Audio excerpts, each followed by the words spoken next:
Democratic presidential candidate Joe Biden delivered a speech about Iran in New York City. He said President Trump does not have the authority to go to war with Iran, and he criticized the president for escalating tensions. Here's what he said in New York earlier.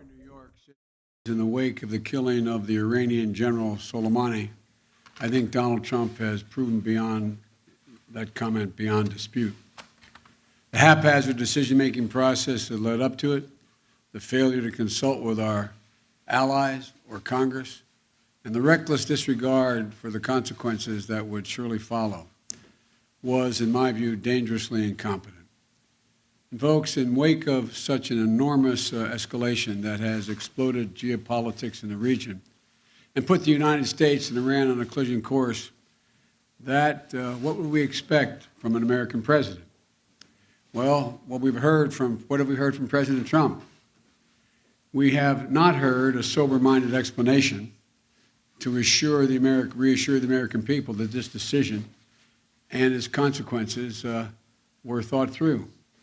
No level-headed words meant to dial down the tensions and to take us off the path of conflict. No press conference or consultation with our Congress.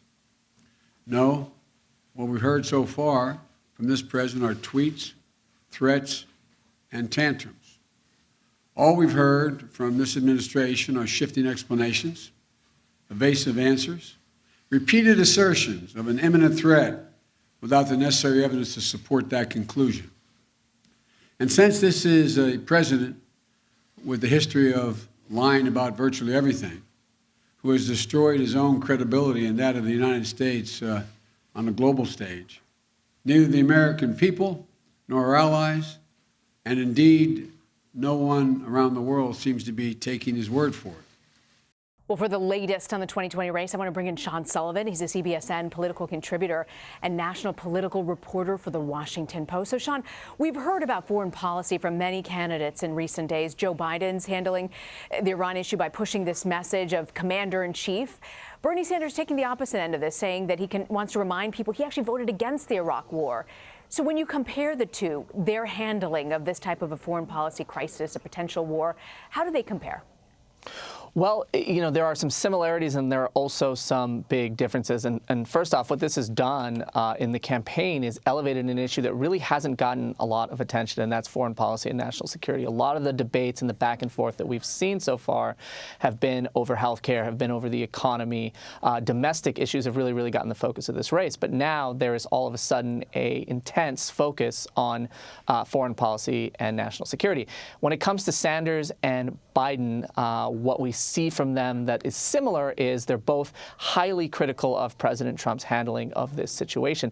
But then we start to see some differences, because when you listen to Bernie Sanders, and I spent some time with him on the campaign trail in Iowa over the weekend, he's talking about the current situation in a way that he says reminds him of what happened just before the 2003 invasion of Iraq. The instability, the turmoil. He says this reminds him of the situation back then and has made him fearful that the United States could be about to get into another destructive war.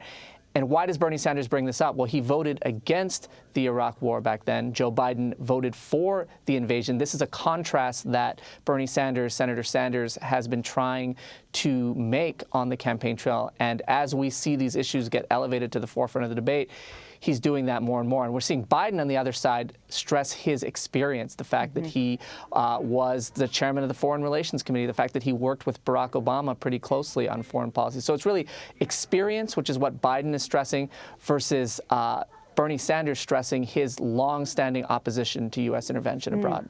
You know, what's interesting, when people look back on President Trump in the past few years of his administration, even some of his harshest critics, when he took that strike on Syria, they said it was sort of the moment of his presidency when he was the most presidential. And people who don't like his policy or his rhetoric, I was surprised to find that they supported what he had done, you know, taking a harsh stance on that. So if you're competing with that, and I know that's not the only way people look at President Trump and his handling of foreign policy, but how do Democrats compete against that narrative?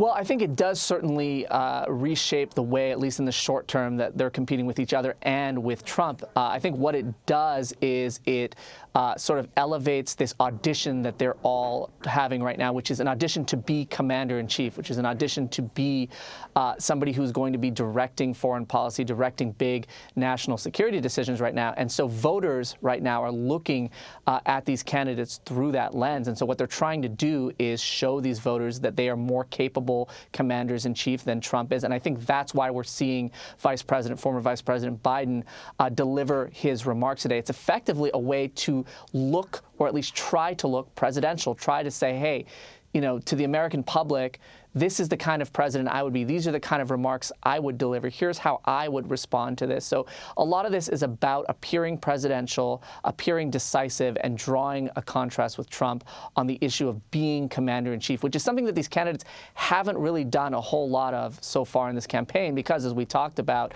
a lot of the focus has been on domestic issues, healthcare, the economy, and a lot of the controversies surrounding Trump. You know, Secretary of State Mike Pompeo, it's been sort of this guessing game. When is he going to announce his candidacy for Senate in Kansas? He came forward and told Senate Majority Leader Mitch McConnell yesterday he's not going to run for Senate. I want to play for you what Pompeo said about his own future. I said the same thing yesterday that I said for months. No real news there. I've said that I'm going to stay serving as Secretary of State so long as President Trump shall have me. No, you can accuse me of being inconsistent otherwise, but not on that one. Second. Okay, Sean, he says not going to do it, not going to happen. You've reported on this before. What do you make of his decision? Yeah, this is a really, really significant decision for the politics of 2020. For a long time, Mitch McConnell, the Senate Majority Leader, has wanted Secretary Pompeo to run for the Senate in Kansas. This is an open seat that Republicans are worried about holding. And when you look at the Senate math in 2020, there is a path back to the majority for the Democrats. So every one of these races counts. Every one of these seats is really important.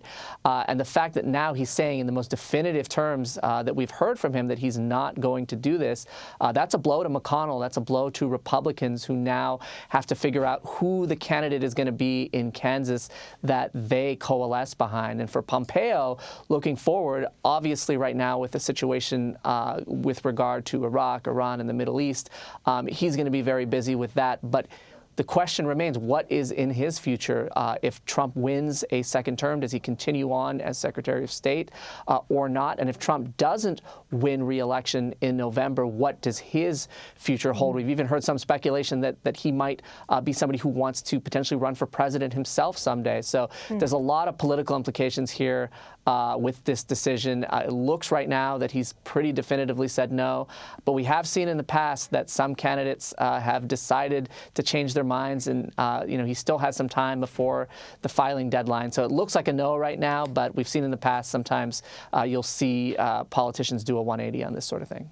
Sean, I want to ask you about some news that just came in. CBS News has learned that Michael Bloomberg has bought a 60-second ad during the Super Bowl. It's going to cost him roughly $10 million, which is more than some candidates actually have raised in a quarter. Is he opening himself up to more criticism that he's just trying to buy this election? Well, he is facing a lot of criticism from Senator Sanders and others who have said it pretty directly that they are off-put by the idea of a billionaire coming into this race, spending heaps of cash and trying to make an impact mainly by spending money.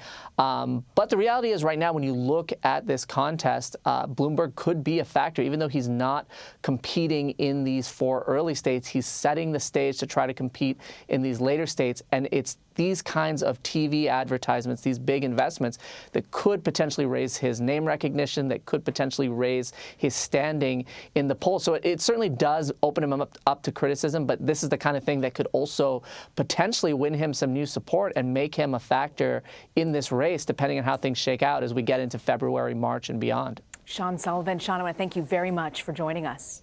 Thank you.